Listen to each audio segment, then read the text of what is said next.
যে বিনা প্রয়োজনে যদি কেউ কুকুর পালে, কথাটা মনে হলো, দেখেন এটা উপকার হবে। বিনা প্রয়োজনে যদি কেউ কুকুর পালে, প্রতিদিন তার আমল নামা থেকে 1 কেরাত নেকি কেটে দেওয়া হবে, 1 কেরাত। বাসা বাড়িতে কুকুর পোষা এটা ইসলামী শরিয়ার দৃষ্টিকোণ থেকে শখের বশে কুকুর পোষা এটা জায়েজ নয়। আমাদের একটা বড় সমস্যা হলো, পশ্চিমাদেরকে কোনো কাজ করতে দেখলে আমাদের সমাজের কিছু মানুষ মনে করে ওই কাজটা করলে বোধহয় আমি একটু ভদ্র হইতে পারবো। আপনারা যদি বৈজ্ঞানিকভাবে দেখেন, আল্লাহ সবকিছু জানেন, যদি বৈজ্ঞানিকভাবে দেখেন, বর্তমানে বিজ্ঞান আমাদের বলে যে কুকুরের মুখের লালা থেকে বেশ কিছু রোগের সংক্রমণ হতে পারে। যেমন ধরেন একটা ভয়ঙ্কর রোগ র্যাবিস, বাংলায় বলে জলাতঙ্ক, আর এই রোগটা সংক্রমিত হতে পারে। সেজন্য এরকম হাদিস আছে, যদি একটা কুকুর কোনো পাত্র চেটে ফেলে তাহলে 3 বার পরিষ্কার করো কাদা দিয়ে।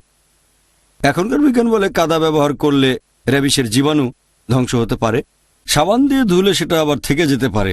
এগুলো বৈজ্ঞানিক তথ্য। সেজন্য কুকুর ঘরে আনলে তার মাধ্যমে জীবাণু সংক্রমিত হতে পারে।